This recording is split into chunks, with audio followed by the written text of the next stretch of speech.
You ever watch someone you love disappear in slow motion? Not the cinematic kind. No screaming, no packed bags on the porch, no slamming doors. Just absence. In whispers. In silences that last too long. That's how Lauren left me. Not physically, not yet, but emotionally, spiritually, sexually. She was still sleeping in our bed, but it felt like sharing a mattress with a ghost. It started sometime around the time she got promoted. Head of HR at Venture Hive, one of the fastest scaling tech firms on the West Coast. They flew her out to San Francisco for a leadership summit, and when she came back, she brought a new wardrobe, a new energy, and a new way of pulling away from me. She said she was tired, that the executive workload was crushing her libido. I just need space to breathe, she'd mutter as she crawled into bed wearing oversized sweatpants and a blank stare. The woman who once used to tug me into the shower before work was now asleep by 9 p.m. Turned away from me, her body curled up like she was shielding herself from contact. I try not to panic. People change, careers evolve. Hell, I wanted to be supportive. But support feels a lot like self-abandonment when you start apologizing for someone else's withdrawal. There was one name that kept coming up, Daniel Westbrook. I'd heard of him, of course. CEO of Venture Hive. Ivy League golden boy with a chin like a magazine ad and enough capital behind him to flip elections. At first, Lauren just called him Daniel. Then, my mentor. Soon, he became a daily mention. His advice, his leadership style, his vision. Funny, she never mentioned his wife. One night, I asked casually, "Isn't Daniel married?" She blinked at me over her wine glass. "He is. You're being weird." That was it. That was the entire answer. Maybe I was being weird. Maybe I was just jealous. But then again, I wasn't blind. Lauren started going to work earlier, coming home later. Dinners turned into leftovers for one. Her phone was always face down now. Her Apple Watch would buzz with texts and she'd glance at it, and then quickly mute it. She smiled less, laughed less, touched me, never. Sex became a memory, like an old mixtape from college, something we once shared, full of passion and rhythm, now buried beneath real-world obligations and unspoken resentment. It wasn't just about the sex, though God knows I missed it. It was about the intimacy, that spark that said, "You're still mine, and I still want to be yours." That had vanished, replaced by politeness and lukewarm nods in the hallway. There was a Sunday morning where I finally said it out loud. We were sitting at the kitchen island, her scrolling through Slack messages, me trying to make conversation over pancakes. "Lauren, are we okay?" She looked up, caught off guard. "What do you mean?" "I mean us. We haven't really connected in weeks. You're always tired. I feel like I'm living with a colleague, not a wife." She sighed, rubbing her temple like I was a spreadsheet giving her a headache. "It's just work, babe. We're scaling aggressively. Daniel's leaning on me more. The board's in flux. I don't have the mental bandwidth to be all soft and romantic right now." "You don't have to be soft," I said, trying to joke. I missed the not soft part, actually. She didn't laugh. Instead, she stood up, placed her plate in the sink, and said, "Maybe we need to recalibrate expectations. I'm not the same person I was 3 years ago, and neither are you." That line hit like a sucker punch. I'm not sure what she meant exactly. Maybe she was just tired. Maybe she really believed that career growth required emotional withdrawal. Or maybe she was preparing me for something. A slow fade before the cut. The next day, she started keeping her work bag in the car, even when she came home. No explanation. I noticed her perfume changed too. More bold, less floral. There was a new outfit every week. Sleek black dresses, sharp heels that clicked like punctuation across our hardwood floor. For a woman claiming exhaustion, she sure found the energy to get dolled up every morning. And Daniel kept coming up. His vision, his late-night emails, his spontaneous coffee chats that turned into happy hours. "It's not personal," she'd say. "It's just how he builds trust." Yeah, trust. One night, around 1:30 a.m., I woke up to find her side of the bed empty. I padded out into the living room, and there she was, couch blanket wrapped around her legs, staring at her laptop like it held the answers to the universe. She didn't hear me at first. When she did, she jumped slightly and closed the screen. "Couldn't sleep?" I asked. "Had to finish a pitch deck," she said too quickly. There was no pitch. I knew that. I worked in tech too. I knew her cycle. There was no deadline, no client, no deck. But I said nothing. I just nodded, made her tea, Went back to bed, and laid there, staring at the ceiling, wondering when exactly I stopped being her safe place and started being her chore. I wasn't looking for proof. Not at first. I didn't want to be that guy. The paranoid husband, sniffing her clothes for cologne, checking her texts while she's in the shower. But sometimes, the truth doesn't hide. It leaves breadcrumbs. And Lauren, careful as she tried to be, left one right in her purse. It was a Thursday afternoon. I was working from home. One of those rare days where the house felt still, quiet, normal. Lauren had left in a rush, something about a back-to-back onboarding session. She forgot her lunch, and, out of habit, I thought I'd bring it to her office. Her purse was sitting on the kitchen stool. I moved it aside to grab her badge, which she always tucked in the front pocket. And that's when I saw it. Not the badge, but a hotel keycard. Sleek and black with silver lettering. W Hotel, downtown. Tucked just deep enough into the side zipper to seem unintentional. My fingers froze. My heart didn't race. It didn't need to. Something in me had already gone quiet. At 11:47 a.m., I texted her, "Hey, forgot your lunch. Want me to drop it off?" Her reply came 2 minutes later. "Oh, that's sweet. But I've already got a lunch meeting. Client stuff. Next time." Client stuff. Right. The keycard burned in my palm. I didn't confront her. Not that day. I'm not impulsive like that. I placed the card exactly where I found it and zipped the purse shut. Then I sat at the kitchen table, opened my laptop, and began to do what I do best, track patterns. First, her browser history. Mostly wiped clean, something she never used to bother with. But the Apple location data? That she hadn't thought to hide. Over the next 2 nights, I dove in. Every movement was logged. The timestamps were telling. Tuesday, downtown from 6:42 p.m. to 9:13 p.m. A 3-hour window unaccounted for. No networking event that night. No friends mentioned. I pulled up a map overlay. She had been parked near the W Hotel. Twice. I kept digging. Her Apple ID had backups enabled. Even deleted texts, if caught in the right window, could be resurrected. And there they were. Not hundreds. Not even dozens. Just a few messages that hadn't been purged yet. Cryptic, but revealing enough. Daniel W. Same room as last time. Can't wait to see you. Don't be late. Need that stress relief after this bored nonsense. Lauren, you're terrible, but I'll be there. If only you knew what I'm wearing right now. My throat went dry. Daniel Westbrook. Of course. The mentor. The visionary. The man who leaned on her for late-night strategy calls.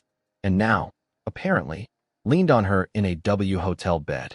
I sat in the dark, the glow of the laptop screen turning my face pale and hollow. I felt like I'd swallowed nails. And yet, I wasn't crying. Not yet. Rage hadn't come either. It was something colder than anger, calculation. I wasn't ready to explode. I was ready to understand. The next morning, Lauren came into the kitchen in workout gear. Tight black leggings, hair in a bun, minimal makeup, but a glow to her skin that I hadn't seen in weeks. "You're up early," she said, pulling a smoothie from the fridge. "Yeah," I said, sipping my coffee. "Just had a weird dream. Felt off." She smiled vaguely. "You okay?" "Yeah." I watched her grab her phone. She typed quickly, her fingers fluid. A second later, her Apple Watch buzzed. A small smile. Not for me. For someone else. "Big day?" I asked, keeping my tone light. "Sort of. Leadership breakfast, then one-on-ones with the talent acquisition team. Probably dinner after with Daniel. He wants to go over some HR restructuring." She said it like she was reading off a to-do list. No inflection. No awareness that I already knew. I nodded. Busy woman. She kissed my cheek. Perfume soft. Familiar. I'd always loved how she smelled. But that morning, it clung to me like guilt. As she left, I sat there in silence. I didn't want to scream.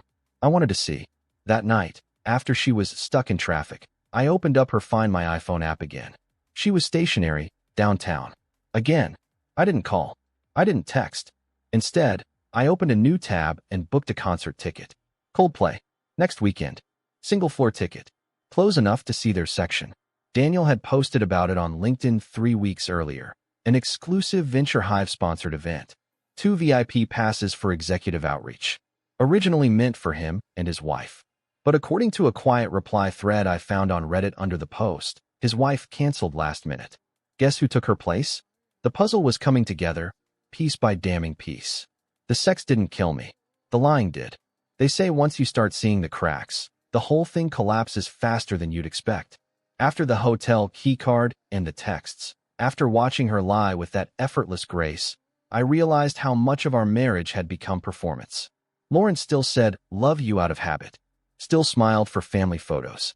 Still left sticky notes that read, "Have a good day, babe." But now those notes felt like receipts. Tokens of a life she had already left, except physically. She was a ghost of who she used to be. But ghosts leave trails. It was a Tuesday when she told me she was going on a spa weekend with the girls. A little trip up north. Steam, wine, facials, you know. She offered the lie like a gift, placed it carefully in my hands and smiled, as if daring me to unwrap it. And I almost let it go. Almost. But I was done trusting. After she left for brunch that morning, I sat at her desk in the office. Her laptop password hadn't changed. I opened her email. Work messages mostly, typical HR policies, onboarding documents, wellness initiatives. But buried in her promotions folder, mixed among Sephora deals and Equinox newsletters, was the confirmation. Subject: your VIP Coldplay tickets. From Ticketmaster at Event Plus. Co. To Lauren. VH Adventure Hive. Com. Your VIP experience package for Coldplay, Live at the Forum, has been confirmed. 2X Section B floor seats. Row 4, seats 7 and 8. Enjoy the show. My blood froze. She never mentioned a concert. Even more interesting, the purchase wasn't in her name. The account name tied to the tickets was Daniel Westbrook. I did some quick digging. Daniel had made a big post a month ago on LinkedIn, boasting about his partnership with Live Nation. Something about strengthening executive relationships through exclusive experiences. "We're not just tech," he wrote. "We're culture." The post had a picture of the Coldplay tickets, 2 of them. One of the comments underneath, from his assistant, mentioned how excited Daniel and his wife were to go. Only his wife wasn't going anymore. She had posted a week prior about undergoing surgery. Small procedure, nothing major. "Wish I could be at Coldplay with my favorite guy, but I'll be cheering from the couch." So who did Daniel take instead? I checked Lauren's email again. Nothing else. But the calendar invite was there. She'd just renamed it. Not Coldplay or concert, just weekend retreat. Clever, but not clever enough. That evening, Lauren came home glowing. Rosy cheeks, hair windblown, eyes dancing from too much Pinot or too many secrets. She kicked off her heels and slid onto the couch beside me. "Long day?" I asked. "Productive," she said, stretching. "I think I'm finally turning a corner at work. Daniel really values my input. We've got this incredible synergy going." "Synergy. Right." I nodded. "That's great. You deserve to be seen." She leaned into me a little. Maybe guilt made her generous. Maybe lies made her softer. But as her hand slid absently across my thigh, I felt none of the old spark, only static. "So," she said casually, "a few of us are going to Napa next weekend. Spa trip. Lisa, Rachel, Jenna. Just a chance to reset." "Sounds perfect," I replied. She smiled, pleased at my lack of resistance. The thing is, Lauren never cared much for spa days. Sure, she'd go for facials once in a while, but she wasn't the type to vanish for an entire weekend to soak in lavender baths. Her idea of fun used to be dive bars with good music, intimate concerts, small venues where you could lose yourself in the sound. And now she was going to miss Coldplay? Of course not. Daniel had upgraded the lie. He'd taken his protege, not his wife. And me? I had a plan too. The next day, I bought a single ticket. Floor seat. Close enough to their section, but not obvious. I paid extra to make sure it was on the same row, but toward the edge of the stage's arc. Far enough to avoid being seen. Close enough to see everything. Then I made a call. The stadium's media team was easy to find. I posed as a proposal planner. "Hey, I'm planning a public proposal during Coldplay. We're in Section B, Row 6. Wondering if there's any chance I could get our couple on the Jumbotron during one of the songs?" The girl on the other end giggled. "It happens all the time. Just shoot a text to our cam operator the day of. Include your section and timing. It's best during slower songs. I'll tip generously," I added. She laughed again. "You'd be surprised how many people say that. Some don't follow through." "I will," I promised. "Cash. Up front." A pause. "All right. Here's his number. Text him day of with your request. 9 to 9:20 is prime for the kiss cam. He'll get it done." I jotted the number down. Then I opened a note on my phone and wrote the message I'd send. Section B, row 4, seats 7 and 8. At 9:12 p.m. Exactly. Please show them. I reread it twice. I wasn't confronting her yet. Not in person, not in words. But I was going to let her confront herself. In front of 20,000 people, under a flood of stadium lights, to the sound of a love song written for someone else. And I'd be right there, watching her realize that her secret, it never really was. The forum, home to music legends, championship games, and, if I played this right, the slow-motion implosion of a lie so polished it almost fooled me. Friday came fast. Lauren had packed the night before. A small duffel, the same black one she took on work retreats. She threw in yoga pants, her hairdryer, and a bottle of Pinot she claimed was for late-night girl talk. She was giddy, almost flirty. If I hadn't known better, I'd have mistaken her lightness for joy. But it wasn't joy, it was adrenaline. Affairs run on risk. Deceit fuels desire. She kissed me goodbye at the door like nothing was off. Like she wasn't driving straight into the arms of a man she called Minter during the day and moaned for after dark. Be safe, I said as she climbed into her car. I'll bring you something from the spa, she smiled. You already have. She didn't hear that part. By 3 p.m., I was walking the back halls of the forum, badge around my neck, fake proposal brief in my pocket, and a wad of crisp bills ready in my jacket. The arena bustled with activity, riggers adjusting stage lights, crew testing sound, vendors stocking VIP lounges with champagne and Godiva bars. I'd coordinated everything via email under the alias proposalplanner92@gmail.com. I'd built a whole fake event around it. Romantic Coldplay proposal, second row seats, lifelong fans. I even included a fabricated story about how my girl loved The Scientist and how it was our song. I didn't feel guilty. Lauren had a fake story too. So did Daniel. I was just the better storyteller. I found the AV access booth on the mezzanine level, behind a long hallway marked authorized personnel only. The cam operator was exactly who I expected, young, disheveled, wearing a lanyard covered in backstage pins and a hoodie that probably hadn't been washed in weeks. You the proposal guy? He asked, eyes barely leaving his monitor. That's me. I handed him an envelope with $500. Neat bills. Unfolded. Instructions are in there. He weighed the envelope in his hand, then peeked inside. Damn. Most people Venmo like $20 and pray for luck. I'm not most people. He nodded and glanced at the note I'd written. Target couple. Section B, row 4, seats 7 and 8. Timing, 9:12 p.m. during The Scientist or similar slow track. Action, full screen Jumbotron. Hold for 6 seconds. Caption, love looks like this. He looked up. That's your girl.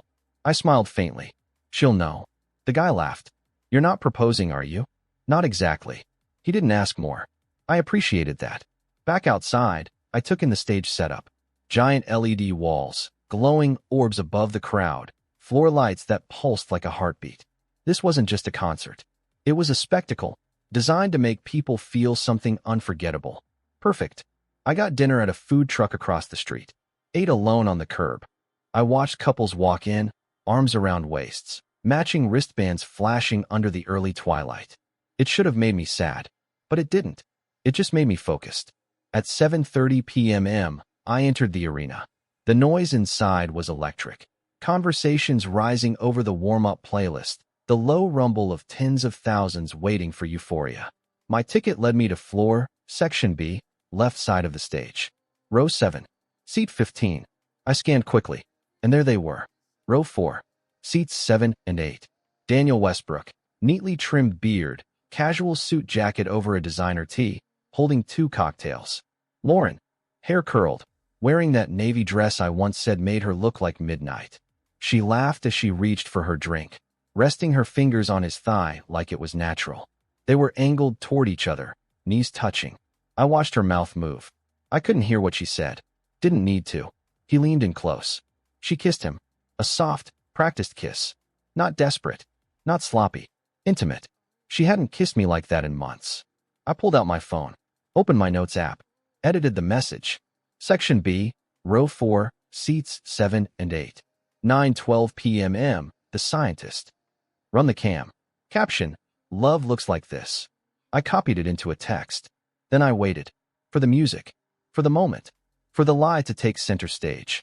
The lights dimmed at exactly 8:46 p.m. A collective cheer rolled through the arena like thunder. Phones rose, glowing like fireflies. I stayed seated, my phone in my lap, fingers idle over the screen, already preloaded with the message I'd send at 9:12. That would be the moment. Her moment. Coldplay's opening chords rang out, ethereal and familiar. Higher Power, hit first, launching the night into motion.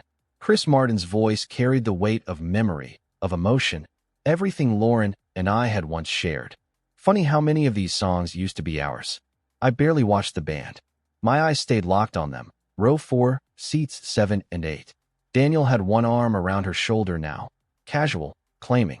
Lauren leaned into him with the kind of comfort that only comes from practice. Her body language said everything. She was his. At least for now. I had to give her credit. She looked radiant. Carefree.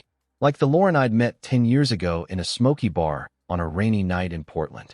That woman had drawn me in with her laugh, her spark, her hunger for meaning. This Lauren looked just as beautiful, but the spark? It wasn't pointed at me anymore. It was 9:09 when Chris began strumming the first lines of The Scientist. Perfect. The arena dipped into blue light. The screen behind the band slowed, soft waves rolling, a visual lullaby. I tapped the text, hands steady. To Cam Op, Section B, Row 4, Seats 7 and 8. 9:12 p.m. The Scientist. Run the cam. Caption, Love looks like this. I hit send. Message delivered. Read at 9:10. Then I raised my phone and began recording. 2 rows down, Daniel whispered something in Lauren's ear. She laughed again. Her hand grazed his thigh. And right then, 9:12 flashed across the lock screen. The Jumbotron above the stage flickered, then focused. There they were. Section B, Row 4, Seats 7 and 8. The feed locked onto them, clear and sharp. Lauren's side profile lit by stage glow, Daniel's face turning just as he leaned in to kiss her. The kiss cam border appeared, animated hearts pulsing. Caption, Love looks like this. Cheers erupted around the stadium. Whistles. Applause. From thousands of people who had no idea what they were watching. No idea that the couple on the screen was cheating. That she was supposed to be at a spa. That I was her husband. Lauren's smile froze mid-laugh. Daniel pulled back, blinking. Then they looked up, saw themselves on the screen. Saw the kiss. The arena, caught in a swell of music and romantic spectacle, roared with delight. But I wasn't watching the Jumbotron. I was watching her. Lauren's face went white. Her lips parted. She turned to Daniel in confusion. Then panic. Then suspicion. She scanned the crowd. She knew. She knew someone was watching. My camera kept rolling. She whispered something to Daniel. He stiffened, glancing around like prey sensing the trap too late. My phone screen captured every second. Zoomed. Crisp. 20,000 people watched a love story. Only 3 of us knew it was a lie. The Jumbotron cut to another couple seconds later. A safe one. An older man proposing to his teary-eyed girlfriend. The crowd cheered louder. Just another night of concert love. But for Lauren, the show was already over. She stayed frozen, eyes darting across the floor. Her hands clenched the edge of her seat. Daniel reached for her, whispering something again. She pulled away this time. No kiss. No lean. I watched the panic settle in her bones. I stood, still unnoticed. Walked up the aisle. No need for confrontation. My footage was intact. The internet would do the rest. By the time I exited the arena, her phone was already buzzing. I didn't need to see it. I knew the play. The lies would collapse. The stories would unravel. Lauren had front row seats to her own exposure. And I had the recording. I didn't go home that night. I checked into a quiet hotel 30 minutes outside the city. Nothing fancy, just anonymity and silence. My hand still trembled faintly when I unlocked the door and set my phone down on the desk. The soft whir of the AC unit was the only sound as I sat down, plugged in my charger, and opened the Photos app. There it was. A 4-minute video. Shot in 4K. Audio muted, just the distant hum of Coldplay and cheering. The camera held steady. My phone did its job like a loyal witness. I rewatched it 3 times. Each time, I saw something new. A flicker of guilt on Lauren's face. The precise second Daniel realized what was happening. The way she touched her necklace, something she only did when she was nervous. They looked like deer caught in halogen. They had no idea who outed them. Yet, at 11:13 p.m., I opened Reddit. Title: Wife told me she was going on a spa weekend. I found her at a Coldplay concert with her boss. So I put them on the Jumbotron myself. I attached the video. Flared it under r/surviving infidelity, r/petty revenge, and r/best off Redditor updates. Caption: Been married 8 years. She's been distant lately. Found hotel keycards, deleted messages, and finally pieced it together.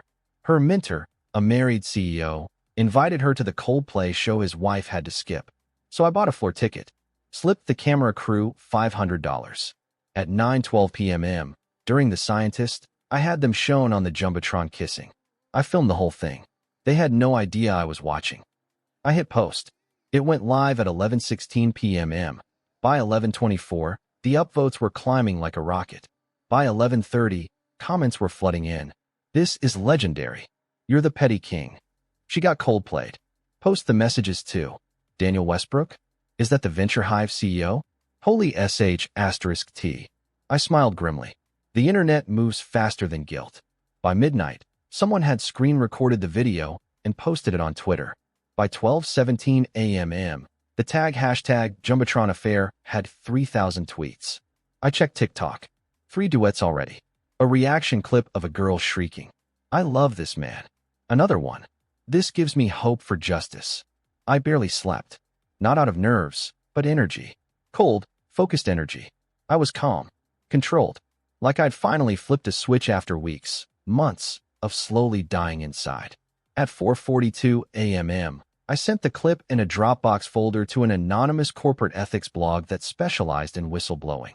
Subject line: Venture Hive CEO Daniel Westbrook. Workplace misconduct? Attached were screenshots. Lauren's texts. Daniel's messages. Meeting invites tagged private.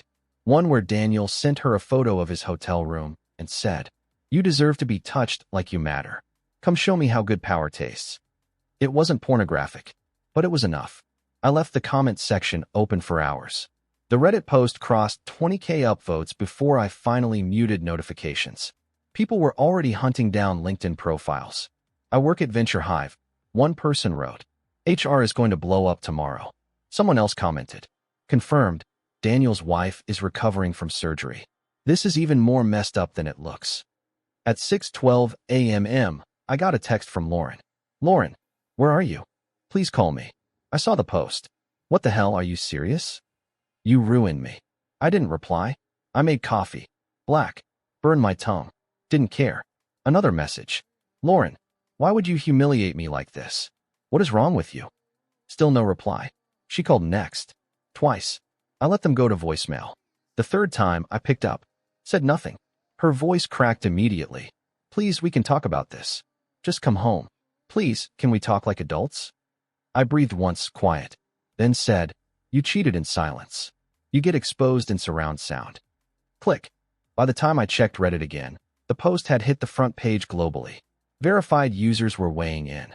Gossip accounts picked it up on Instagram. And Twitter? Exploding. Cheater caught live at Coldplay. Corporate Romeo and Juliet get outed by husband with elite spy game. Redditor drops ultimate revenge bomb at stadium. People weren't just watching. They were choosing sides. And mine wasn't even up for debate. Lauren showed up 2 days later, makeup smudged, eyes wide with that rattled, sleepless look I hadn't seen since her mother's funeral. She stood in the doorway of the house like she didn't recognize it anymore. In some ways, she didn't. This wasn't the place she left when she went off with Daniel to play her part in their secret fantasy. This was the place she had to crawl back to, publicly exposed, privately panicking, clinging to whatever thread of normalcy she thought she could recover.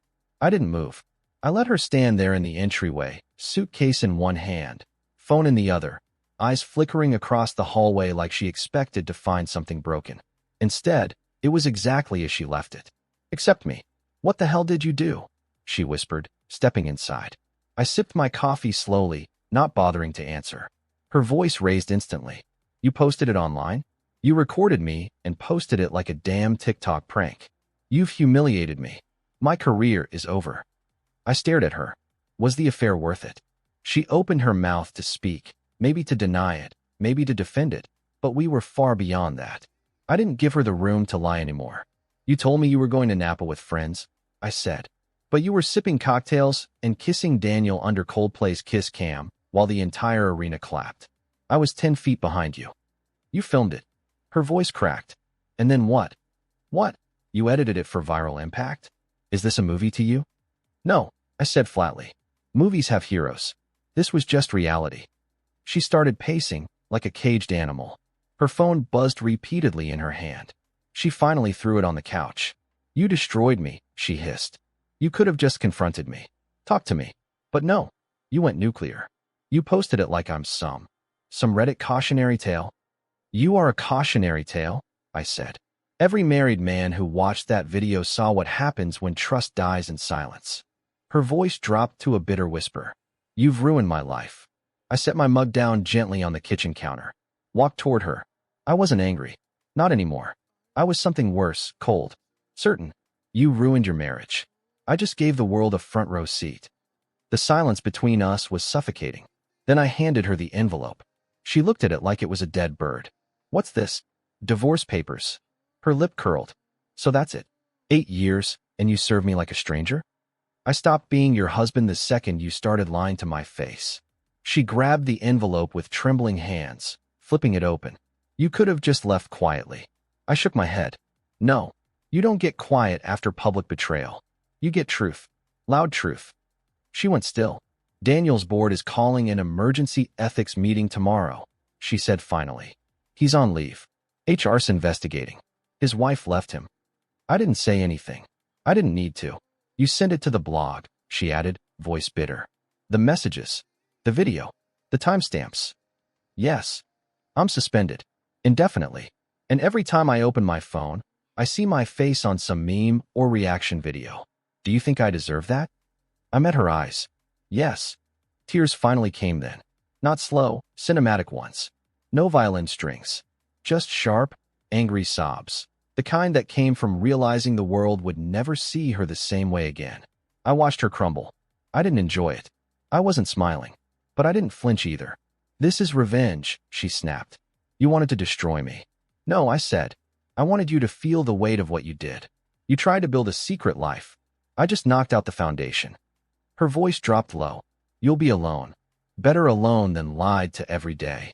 She grabbed her phone again, wiped her eyes, and walked to the door. She turned once. I was going to end it, she whispered. With him. I was going to come back. I nodded. Too late. I already left. And then she was gone. 3 days passed before Lauren came back. This time, she didn't knock. She used her key like nothing had changed, as if she still had a place here. I was in the kitchen again, because somehow I'd made it my sanctuary, my battlefield, and my courtroom all in one. She stood in the doorway, wearing flats and a black cardigan. No makeup, hair tied back. The crisp, professional version of her was gone. What remained looked softer, but not in a good way. Diminished. Rattled. The public had gotten to her. The silence had gotten to her. But she still had fight left in her eyes. You think you've won, she said, dropping her purse onto the entry table. No one wins in this, I replied. But not everyone lies either. She stepped into the kitchen and looked around, like she expected something to be missing. You want me to beg, is that it? I don't want anything from you. She laughed bitterly, pacing toward the dining table. Bullshit. You wanted to punish me. You could have just walked away. You could have filed quietly, moved on. But no, you wanted spectacle. You made a damn event out of it. I set down the glass I was rinsing. You lied.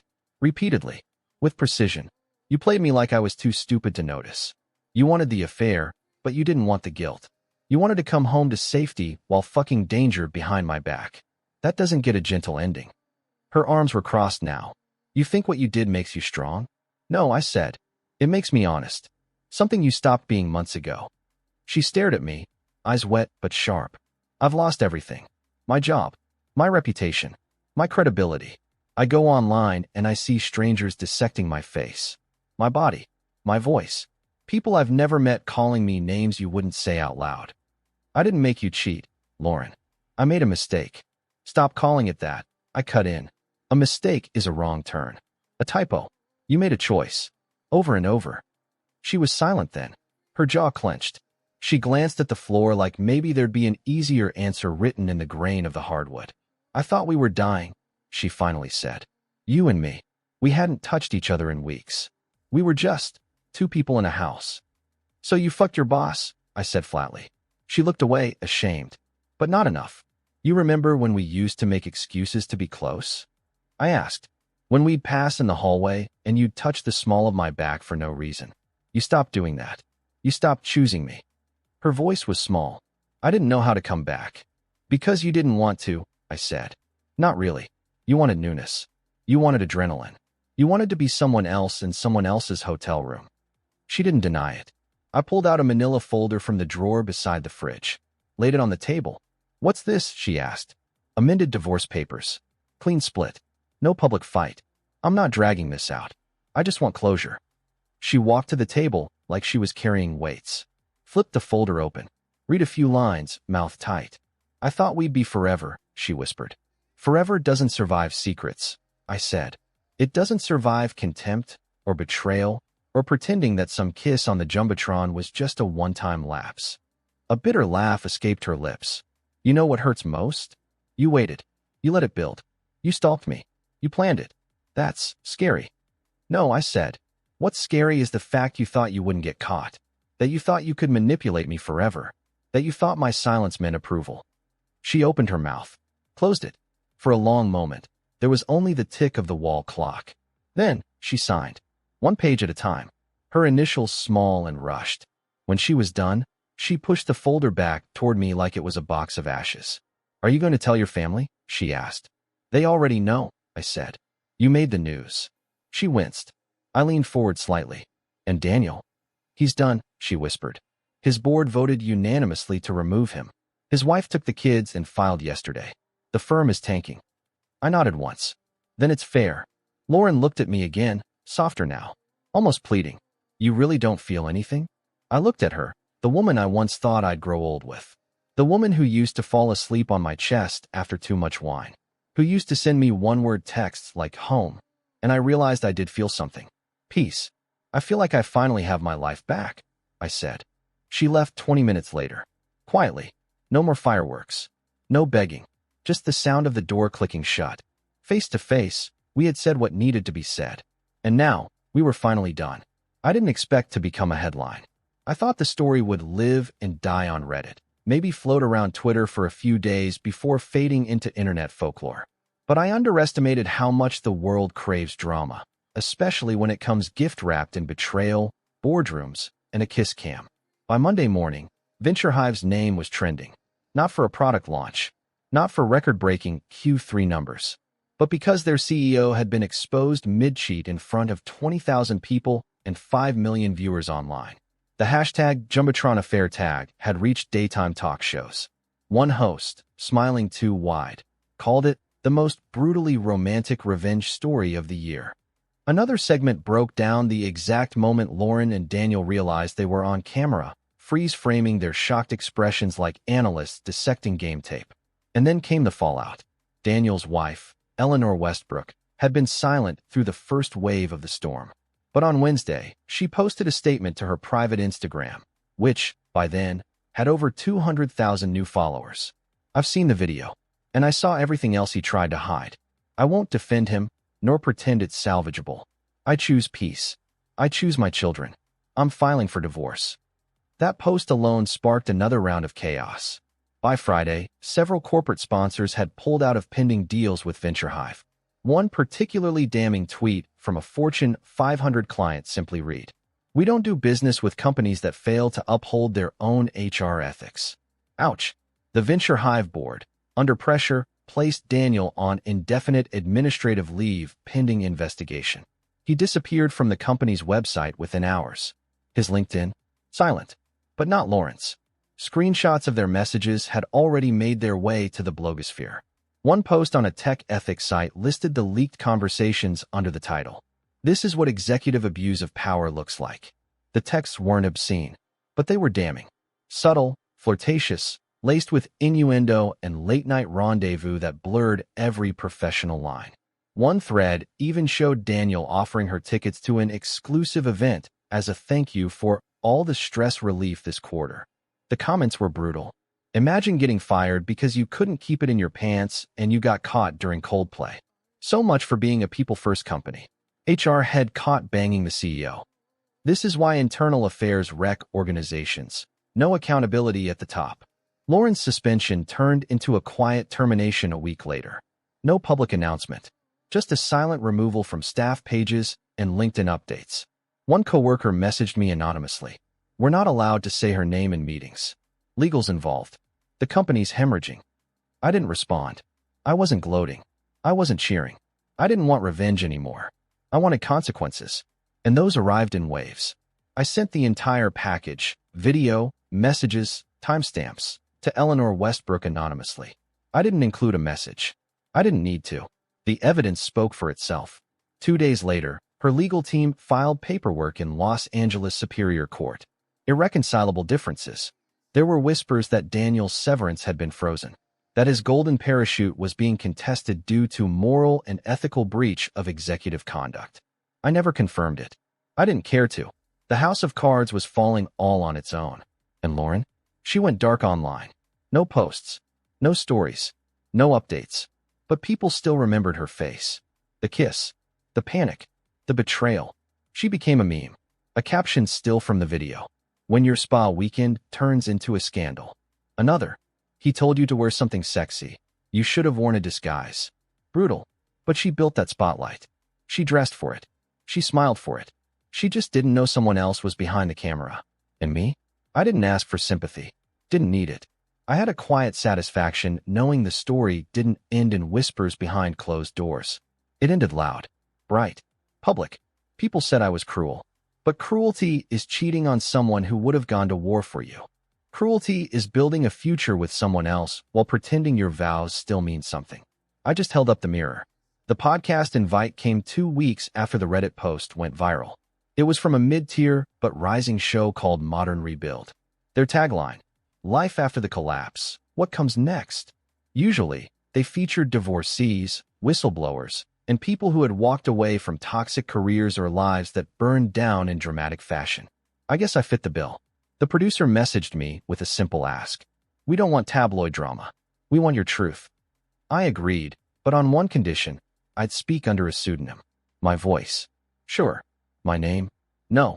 They were fine with it. Turns out, the anonymity made it more compelling. We recorded in a studio downtown. Small space. Black walls, soft lighting. Just me, the host, Elena, and a mic that picked up every breath. She started gently, like a therapist. So, the Jumbotron. That moment has been seen by over 12 million people now. What went through your head as you watched your wife kiss another man? I paused, let the silence stretch just enough. Nothing, I said. I'd already grieved her. That kiss was just the burial. Elena nodded slowly. You planned it. You chose the camera angle, the moment, even the song. Some people call that brilliant. Others say it's vengeful. I leaned into the mic. Never cheat on someone who's better at planning than you. She smiled, but there was a seriousness in her eyes. Was it about revenge? No, I said. It was about clarity. She chose secrets. I chose transparency. The truth isn't always kind, but it's always deserved. She let that settle. Then she asked the question I knew was coming. Do you regret doing it so publicly? I thought about that. Regret? No, not for the exposure. Not for the viral moment. But maybe I regretted how much it had cost both of us. Not just the relationship, but the dignity we once had. The dignity that got swallowed up by strangers, turned into content. Still, I shook my head. She wanted privacy while betraying me publicly. I said, that's not how it works. Elena exhaled softly. There's a quote that comes to mind. What you do in the dark will be brought to light. I nodded. She lit her own fuse.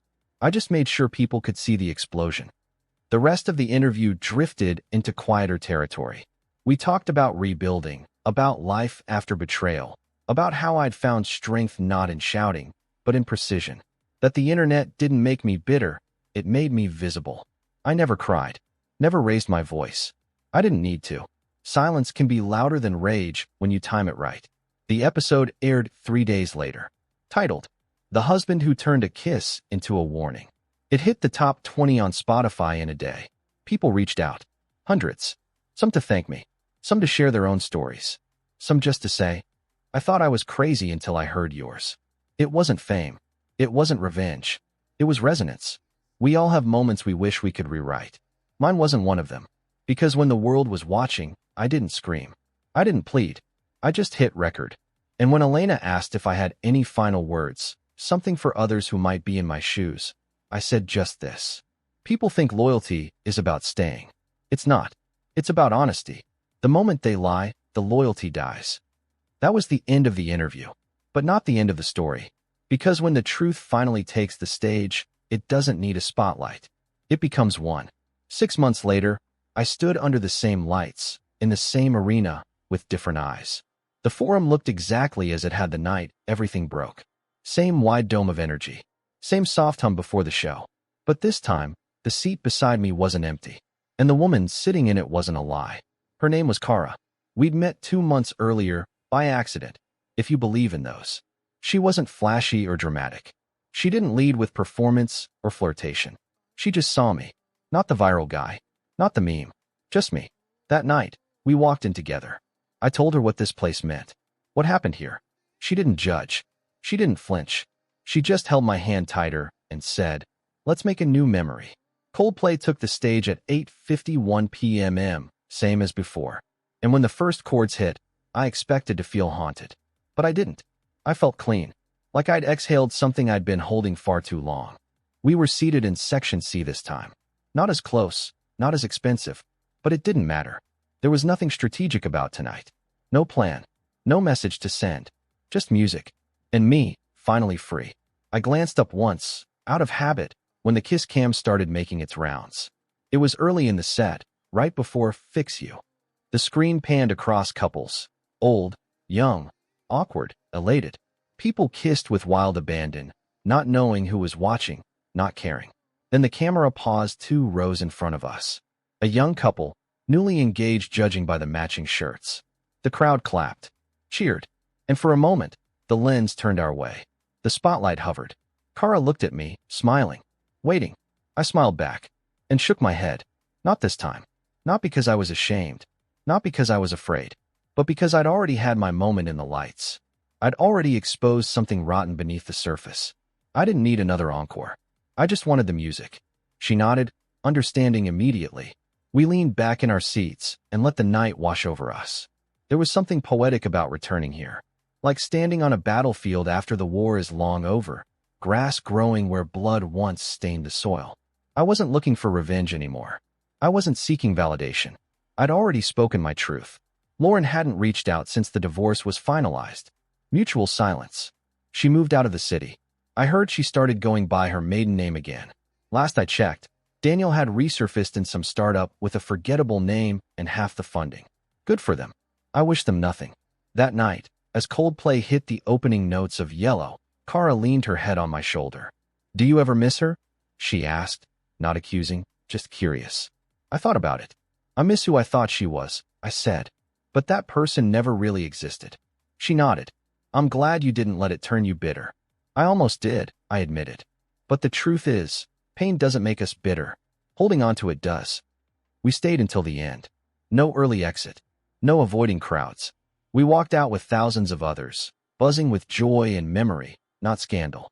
The night air was cool, fresh, real. At the car, before we climbed in, Kara kissed me. Not a performance. Not a show. Just warmth.